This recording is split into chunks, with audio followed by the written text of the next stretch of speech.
Health info news के YouTube channel को subscribe कीजिए और हमारी हर आने वाली वीडियो के नोटिफिकेशन के लिए बेल आइकॉन प्रेस करना ना भूलें।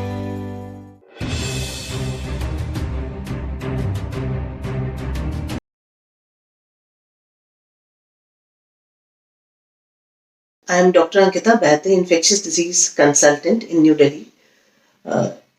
Nowadays, we are seeing a lot of cases कि डेंगू वायरस आ रहा है, जीका वायरस भी आ रहा है. So मेरे पास काफ़ी क्वेरीज आ रही हैं इससे रिलेटेड कि ये जीका वायरस क्या है, क्या कोविड से रिलेटेड है. तो पहली चीज़ तो मैं ये बताना चाहूँगी कि जो जीका वायरस होता है वो डेंगू वायरस की ही फैमिली से रिलेटेड होता है. सांस लेने से, खांसने छींकने से नहीं फैलता है, मच्छर के काटने से फैलता है. तो जिस तरह से हम जानते हैं कि डेंगू वायरस जो है वो मच्छर के काटने से फैलता है, वैसे ही जीका वायरस जो है वो मच्छर के काटने से फैलता है. जीका वायरस जो है उसकी जो बीमारी होती है वो ज़्यादातर लोगों में हल्की फुल्का बुखार आता है, शरीर में दर्द होता है, कुछ लोगों को दाने आ जाते हैं, आंखें लाल हो जाती हैं.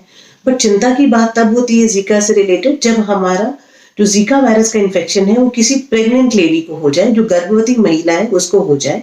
उसमें प्रॉब्लम ये होती है कि कुछ लोगों में ऐसा देखा गया है कि जब गर्भवती महिला को जीका वायरस का इन्फेक्शन होता है तो उसमें उनको चांसेस होता है कि जो उनका बच्चा है वो उसकी ग्रोथ जो है वो पूरी तरह से जिस तरह से होती है वो नॉर्मल ना हो.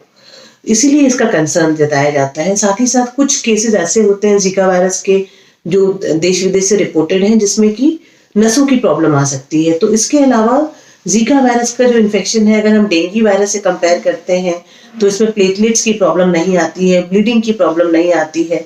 इसमें लक्षण जो होते हैं शरीर में दर्द, बुखार होना, सर में दर्द, रैश होना, आंखें लाल होनी, इसी तरह के होते हैं.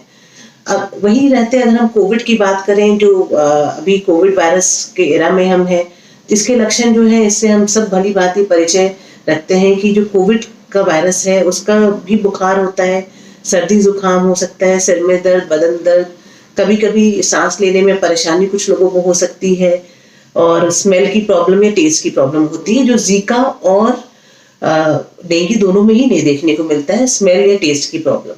डेंगू वायरस में दूसरी तरफ हम देखते हैं तो उसमें लाल धब्बे आ सकते हैं, खून निकल सकता है, ब्लीडिंग की प्रॉब्लम हो सकती है, प्लेटलेट्स गिर सकते हैं, लिवर में प्रॉब्लम आ जाती है कुछ लोगों में.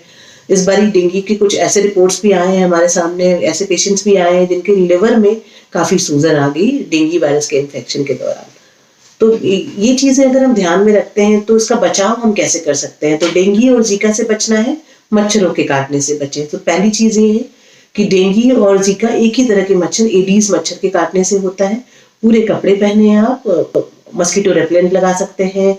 घर में आप जो मस्कीटो रेपेलेंट वेपर्स होते हैं वो यूज़ कर सकते हैं, मस्कीटो नेट यूज़ कर सकते हैं.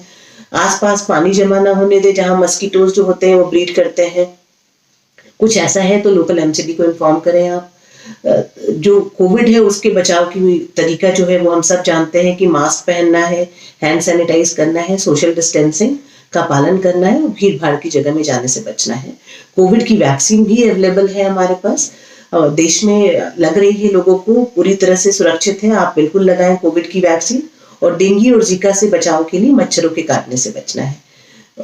बिल्कुल अगर कोई भी बुखार होता है या इस तरह के वायरल वाले लक्षण होते हैं तो आप अपने डॉक्टर से मिलें, उनकी सलाह से जो टेस्ट अप्रोप्रिएट होगा वो कराएं और उस हिसाब से ही तीनों के इलाज में जो फर्क होता है उस अकॉर्डिंगली टेस्ट के दौरान पता चलता है कि डेंगू है या जीका है या कोविड है. अकॉर्डिंगली उसका इलाज किया जाता है. Thank you. Health info news के यूट्यूब चैनल को सब्सक्राइब कीजिए और हमारी हर आने वाली वीडियो के नोटिफिकेशन के लिए बेल आइकॉन प्रेस करना ना भूलें.